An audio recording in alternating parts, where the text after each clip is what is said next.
The following is extracted from a letter by the late Alexander Thomson, very slightly edited to avoid mention of any person's name or certain personal digressions. R.B. Withers. In your letter, you quote Hebrews 2:8. I observe that you tease me for not believing those expressions which tell us that all is of God, or appear to do so. But somehow, I hardly think you would go to the length of averring that the all things which are to be subjected under the feet of mankind include even God himself. How then would you explain the word panta? You would explain, and rightly, by saying that it is limited in scope. We must study the context in every case. You say you believe all is of God, because God's word says so. Now, I do not deny that the passages appear to say so superficially, especially to one who wants them to say so. But wishful thinking is one of the biggest dangers that confront believers. We really must not believe a statement just because we want it to be true. No doubt you are acquainted with the explanation given in Unsearchable Riches, year 1925, pages 119 to 123, in reply to Charles H. Welch, bearing upon those statements which tell us that certain things are not out of God. These are John 8:47. Because of this you are not hearing, seeing that out of God you are not. 1 John 3:10. Everyone who is not doing righteousness not is out of God. 1 John 4:3, every spirit which is not avowing Jesus as Lord in flesh, having come out of God, is not. 1 John 4:6, he who is not out of God is not listening to us.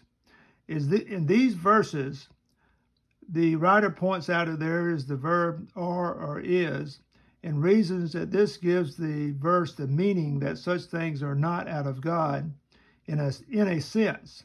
In one sense, he contrasts those verses in which there is no verb, are, viz., 1 Corinthians 11:12, 2 Corinthians 5:18, and Romans 11:36, and reasons that the absence of this verb, are, makes the statement absolute. But it appears to me that if any thing is in one sense not out of God, then here we have something which is not out of him in that sense. The one who is not listening to the truth is out of God by creation, let us say, but he is not out of God spiritually. That is to say, there is something about him which is not out of God. Let us call it his unbelief. Everyone not doing right or righteousness is not out of God to that extent. If this is not a very plain way of stating that his wrong works are not out of God, I do not know what the statement means. Perhaps the writer of the article should have gone a little further and demonstrated from the New Testament that his apparent rule is true everywhere. But now I shall endeavor to deal with the three verses which he shows as not containing the verb are. 1 Corinthians 11 deals with the relative positions and actions of men and women during prayer and exposition, that is, prophecy. Also, procedure at the Lordly dinner. Verses 4 through 12 deal with the headship of the man over the woman. Paul sums up with the statement that, even as the woman is out of the man, thus the man also is through the woman, yet the all, which is plural, out of the God.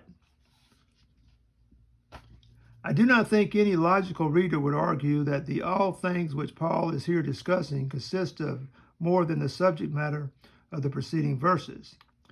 The writers of the New Testament were not illogical in what they wrote. In no case do we find any of them writing after the very illogical manner which we find nowadays among certain very loose writers and talkers. You must well know the very illogical manner in which the man in the street is inclined to argue. It is really seldom one encounters a person who can think and reason straightforwardly.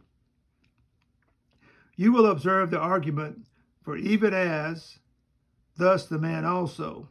One is out of the other, one is through the other. Yet the all, plural, are out of God. Woman is out of the man. Man is through the woman. Yet both of these, all of them, are out of God. Paul does not here in verse 12 suddenly quit his subject and all at once take in the whole universe. No good writer would do that. He has not been saying one word about the universe. He cannot cover anything more than the creation of human beings. They undoubtedly are out of God. The word yet here has something of the force of nevertheless. Yet is in Greek de, which the common versions usually render by but in the concordant version stands for alla, A-L-L-A, but even the concordant version sometimes renders alla by nevertheless, as is at 2 Corinthians 5:16. It would lower the scriptures immensely if any of the writers finished their discussion of any subject by suddenly plunging right into the deep end of another and very much weightier subject without any warning. But we find that they are one and all most methodical. And if we want a lesson in illogical exposition, we should turn first to these writers of the New Testament. Anyone can see how the Hebrews epistle is all of one piece, as though it were a knitted garment.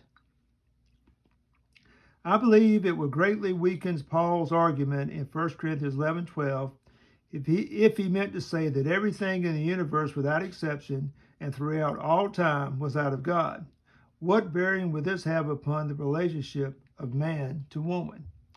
Take 2 Corinthians 5:18. In this passage, we find the flesh creation in contrast with the new creation. The primitive things are contrasted with the new things.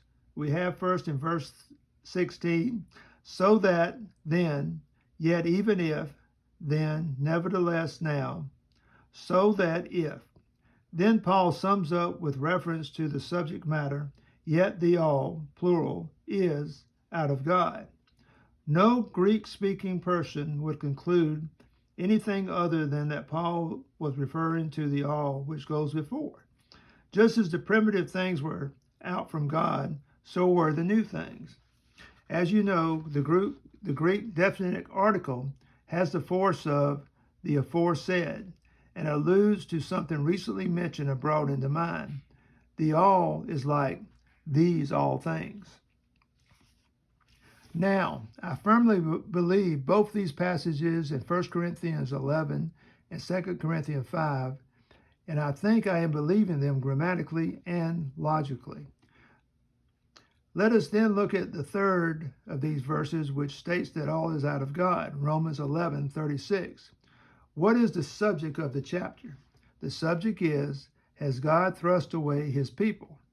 Here once more, there are two sets of people contrasted. Israel has had his innings. He fails. The Gentiles get their innings until their fullness enters in. Israel gets life from the dead, and this time will not fail. Of both these parties, throughout the ages, it is true that at one time or another, God locks them all up into unyieldingness. Apatheia is a negative term, and it is well to preserve the negative. Stubbornness or obstinacy is not true of every human being. Unyieldingness is. To both the parties in this age-long drama, he will be merciful. Only a God could have thus operated events to bring about such a result. A God whose mind was entirely independent of human beings. The one grand matter in Paul's mind is the great blessing that God brings to both the parties named, especially his own people. He is not alluding to the reconciliation of the universe, nor does he even mention dead people. Out of God and unto God and through God are all these aforesaid wonders. The fact that the definite article stands before panta necessitates that we bear in mind all the time the subject matter which has preceded. We may not find the subject matter in something which as yet has not been broached. I think I can affirm that with my heart I believe Romans 11:36. We find the same grammatical principle in Colossians 1. The subject of verse 20 is found in the preceding verses as all creation in heavens and on earth. You say the all in these three passages and in Ephesians 1:11 remains very comprehensive. That leaves me with Ephesians 1:11 to deal with. What is the subject of this passage? It appears to be the administration of the fullness of the seasons, the heading up again of the all things in the Christ, that is, the things in the heavens and on the earth. You will note in the Greek it says the all, plural neuter. In verse 11, we are told of a purpose of him who is operating the all, in accord with the plan, Boulin. See Universal Reconciliation, Unsearchable Riches, 1932, page 443, where the writer states intend and intention come from the verb to plan, of his thelema, what he wants done for us to be the Lord of his glory.